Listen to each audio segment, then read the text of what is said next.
Hola, hola, que el Señor les bendiga.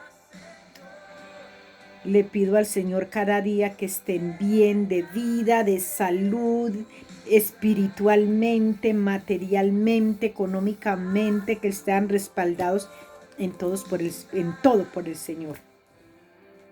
Le damos gracias a Dios por esta oportunidad que Él nos da de poder volver a hablar de su palabra, una palabra que cada palabra que llevamos a la grabación es una palabra que Él me da en la noche a la hora del devocional que yo hago cuando me voy a acostar. Entonces, claro, yo lo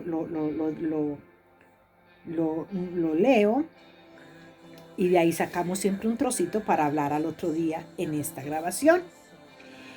Y como cada día es, hoy no es la excepción. Vamos a hablar de esta palabra, ¿por qué? Porque muchos de nosotros hemos querido hacer muchas cosas.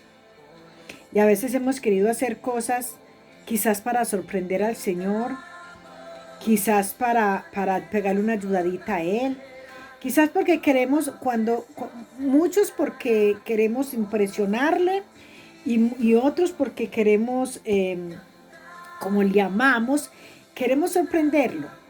Pero fíjese que hay un problema muy grande con nosotros los humanos, que nunca vamos a poder sorprender al maestro y nunca vamos a saber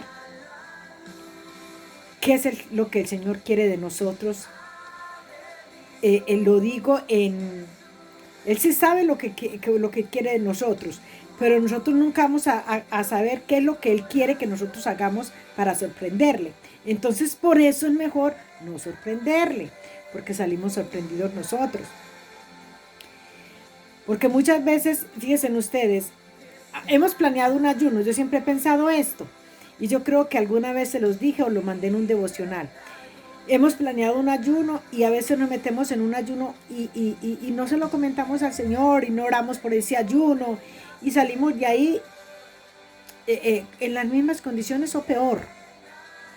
Otras veces nos metemos en unas vigilias y tampoco la planeamos con el Señor, como en una oración decirle, Señor, yo quiero hacer esto, si me respaldas. Bueno, todas estas cosas, ¿verdad? Y vemos que salimos de esa vigilia y qué lástima, no tuvimos visión, no tuvimos respuesta, no hubo una palabra que nos impactara. ¿Por qué? Porque son cosas que nosotros queremos sorprender al Señor. Y la verdad es que esas sorpresas no son de agrado para el Maestro. Él porque es muy lindo y verdaderamente nos ama de una manera impresionante, nos ama de una manera que tú y yo no tenemos ni una idea. Y he aprendido al Señor, después de que vino y se hizo carne como nosotros, a tenernos tanta paciencia. Pero encontramos también hombres aquí que quisieron sorprender al maestro y resulta de que no, el Señor les dijo, no quiero que me sorprendan, no quiero, no hagas eso.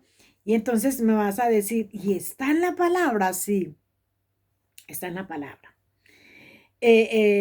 Fíjense que estaba mirando yo anoche aquí en mi devocional y de pronto me va esta palabra donde dice en primera de Crónicas 28 dice, y dijo David, aquí estará la casa de Jehová Dios y aquí es el altar del holocausto para Israel. Después mandó David que se reuniesen los extranjeros que habían en la tierra de Israel y señaló de entre ellos 40 ellos canteros que labrasen piedras para edificar la casa de Dios. Recordemos que David un día cualquiera le dio tanta pena porque David amaba de verdad al Señor. David de verdad quería tener al Señor a su lado, quería que el Señor viviera en las mismas condiciones que él vivía, en ese palacio que vivía él, y el Señor vivía en casas, en esas casas desarmables, por decir en tiendas, eso, en tiendas vivía el arca del Señor. Y David un día, pues, él quiso hacerle una casa al Señor. Y a mí me sorprende es porque David empezó a recoger las cosas. Él empezó a recoger y empezó con el deseo de hacer la casa. Pero aquí él ya había pasado, aquí les estoy contando, es lo que ya él había escuchado de la boca del Señor, que está organizando aquí. Y entonces lo que él estaba preparando, lo que él había preparado, lo tuvo que dejar. Y entonces cuando llega al tiempo que ya viene Salomón, él le dice esta palabra. Dice, y dijo David a Salomón, dice en el 5, después de que recogió piedras, recogió oro, plata, dice que cedros, laureles, mucho, lo más fino que había, llama él a Salomón y le dijo, mi hijo es muchacho y tiene edad y tierna edad, y la casa que se ha de edificar a Jehová ha de ser magnífica por excelencia, para renombre y honra de todas las tierras de todas las tierras.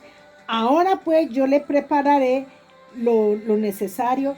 Y David antes de su muerte hizo preparativos en gran abundancia. Entonces, resulta que David una vez, queriendo él, por el amor tan grande que le tenía al Señor y por todo lo que el Señor le había dado y porque le tenía viviendo en un reinado, a pesar, mis amados, a pesar de que David disfrutó muy poco el palacio, porque como tú y yo sabemos, él estuvo más tiempo huyendo. Él estuvo más tiempo en el desierto, él se lo pasó más tiempo escondido que en su propio palacio que le había regalado el Señor. Pero él no miraba el tiempo en que huía, él no miraba las dificultades que había pasado caminando con el Señor, él no miraba sus problemas, él no miraba la persecución, él tenía los ojos puestos en el Señor. Y con toda y lo que él sufrió, huyendo tantos años, siempre quiso hacerle una casa al Señor. Pero si todos reconocemos, el ministerio más sangriento que encontramos en las Escrituras es el ministerio de David. David le tocó el ministerio más difícil, el más duro, el que tener que tomar decisiones cuando la palabra de Dios nos enseña que hay que amar al enemigo, pero aquí él no podía amar a los enemigos. Él aquí tenía que cumplir un mandato que Dios le había mandado al pueblo de Israel desde que salió de Egipto, pero que el pueblo de Israel no había obedecido en todos esos años. Y nosotros recordamos que el pueblo de Israel estaba esparcido, y unos habían ido por un lado, los judíos por un lado, los israelitas por otro, las 12 tribus estaban separadas. Entonces, ¿cuál fue el ministerio de David? El de tener que acabar con todo lo que el Señor odiaba. Y decir odiar es porque el Señor hacía que David también se fuera en contra de ese pueblo que no habían andado en obediencia del Señor, o que habían nacido por medio del pecado. Yo les he hablado, ¿verdad?, que todos nacimos con el pecado, todos nacimos, somos hijos del pecado, pero por gracia nosotros somos ahora llamados para salvación eterna. Pero los moabitas y todos aquellos los que terminan en aitas, estos no fueron programados en ningún momento. Ellos entraban en la salvación y la restauración del pueblo de Israel, porque era una promesa. Muy clarito se lo voy a dejar. Fue una promesa que el Señor le hizo a Abraham, y por esa promesa hasta hoy todavía esa promesa se cumple. Entonces el ministerio de David fue muy sangriento, mis amados. Fue muy sangriento porque no encontramos en las escrituras a un hombre que haya asesinado a más hombres, a más naciones que David. Por eso nosotros tenemos que recordar que cuando David viene tan jovencito, tan pequeñito, el que se le presenta para la pelea es bien grande, ¿verdad? Así de grande como era este gigante, así de grande era el ministerio de sangre que David iba a obtener. Por eso no hubo otro hombre que se enfrentara a David,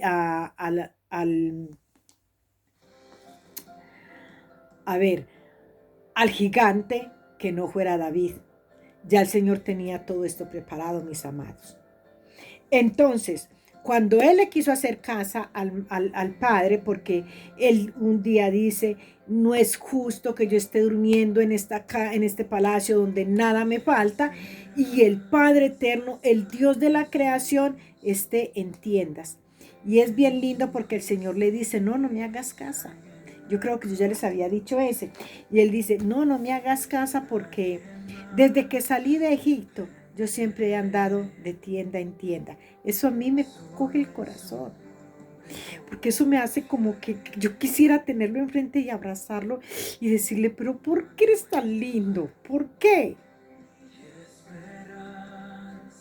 Y dice que entonces le dijo, no me hagas casita porque la verdad es que tus manos han sido muy sangrientas. Entonces mejor un hijo tuyo me hará la casa. Uno que no va a tener ese ministerio que tú tienes. Ese ministerio en el que yo te puse. Esa carga tan grande que yo te puse. Ese de tener que destruir a todos los amalecitas y a todos los seduceos y todos estos. Entonces, mejor dejémoslo así, tú en tu palacio y a mí no me hagas casita que yo voy a esperar. Y se nota que David siempre tuvo en su corazón ese deseo de hacerle la casa al padre.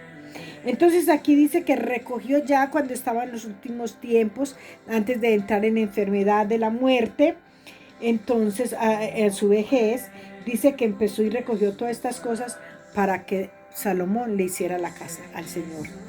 Y le dice aquí en el 6, dice, y llamó entonces David a Salomón, su hijo, y le mandó que edificase casa a Jehová Dios de Israel. Entonces démonos cuenta que no tuvo, era tanto el amor que David tenía, que no esperó que el Señor se lo dijera a Salomón, sino que él mismo se lo dijo. Ahora ya no voy a ser yo, sino que te voy a dar este cargo para que nunca se te olvide que le debe de hacer casa al Padre Eterno. Y le dice, y dijo David a Salomón, hijo mío, en mi corazón tuve edificarle casa a Jehová. O sea, eso fue lo que vivió en el corazón de David todo el tiempo. Qué lindo, ¿verdad? Qué lindo que nosotros pudiéramos tener ese deseo de servirle a Él todo el tiempo, sin importar si estás triste, si estás triste, si estás feliz, si tenés tribulaciones, si tenés escasez, si tenés abundancia, lo que tenga, solamente tener el deseo en el corazón de servirle. Sería algo maravilloso.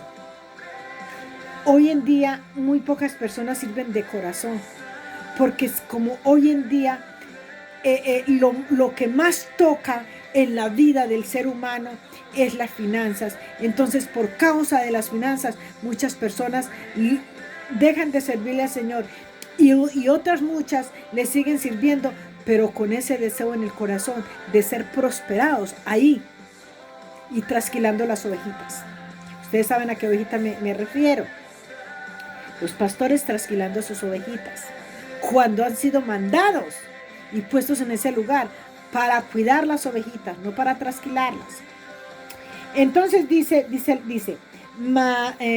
a mi Dios, Mas vino a mí palabra de Jehová diciendo, tú has derramado mucha sangre y has hecho grandes guerras. No edificarás casa a mi nombre, porque has derramado mucha sangre en ti, en la tierra, delante de mí.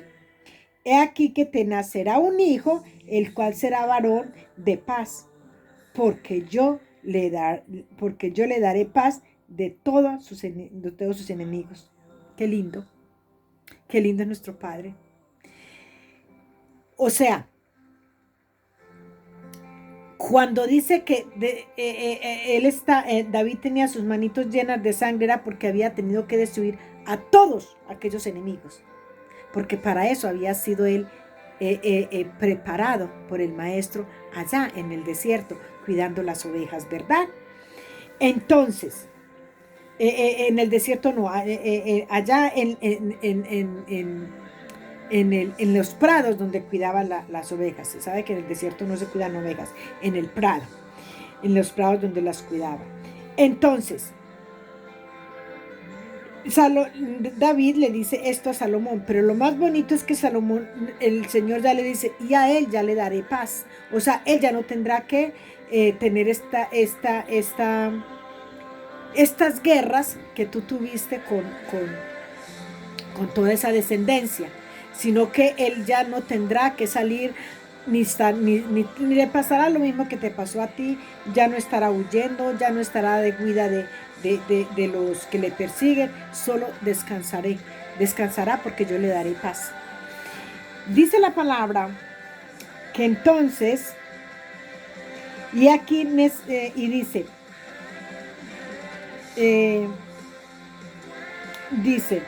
y yo daré paz.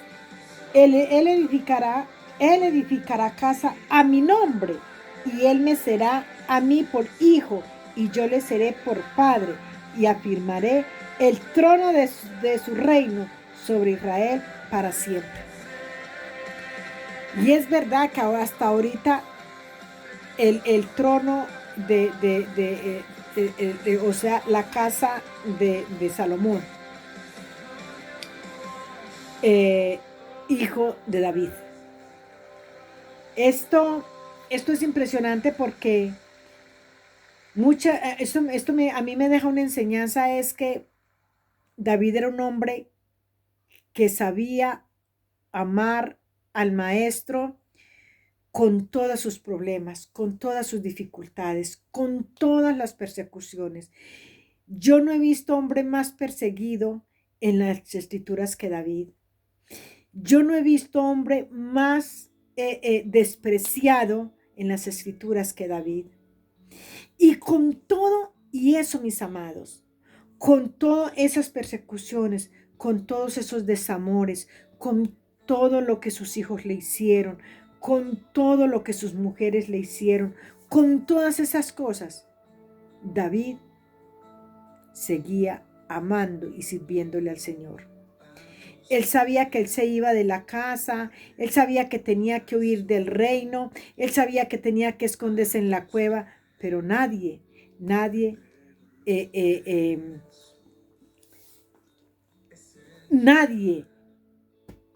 llegó a amar a nuestro Padre como lo amó David. David murió amando al Señor. Fíjense que es tremendo porque nosotros encontramos cómo anduvo Abraham, cómo fue Isaac, cómo fue Jacob y todos ellos, ¿verdad? Y todos tienen su historia. Pero esta historia de David es una historia que es algo que impresiona, porque la situación de cómo él huía no solamente de los perseguidores, no solamente de los enemigos, sino que huía también de su familia. Recordemos que él huyó de sus hijos. Recordemos que la guerra que se levantó entre sus propios hijos. Recordemos cómo lo trató su mujer Milca. Y así, nosotros nos podemos poner a ver la historia de David y es algo impresionante que era para que él hubiera dicho, ¿para qué me llamó el Señor? Si me ha puesto aquí para servir y sin embargo me ha abandonado y me ha permitido, me ha dejado pasar todo esto, pero no encontramos una queja de David, sino solo amor para el Señor, solo amor. Con todo lo que él vivió, siempre quiso y dio y demostró tener al Señor en primer lugar. Siempre le dio el primer lugar al Señor. A pesar de sus problemas, a pesar de sus fallas, a pesar de su vida tan atribulada, de estar huyendo todo el tiempo, siempre le dio el primer lugar al Señor, reconociendo que aunque él era pecador, que aunque fallaba, sabía que solo el Señor le podía perdonar, que era ahí donde él iba a pedir el perdón, que era ahí donde él reconocía que le había fallado. Y de todo sabemos que David pedía perdón al Señor. Él no daba un paso sin autorización del Señor. Y hoy en día nosotros nos da tanta brega hasta orar por un alimento. Nos da brega orar por un alimento. Y cuando estamos atribulados, pues es que nos quedamos hasta sin palabras, no tenemos nada que decir. Así, mis amados, que aprendamos de David. En las circunstancias en que estemos, recordemos que el Señor es el que se lleva el primer lugar, que es el primer lugar para Él. Cuando lo ponemos a Él en primer lugar, tenlo por seguro, que pase lo que pase, vamos a salir victoriosos porque Él va con nosotros. Que el Señor les bendiga. Les amo mucho.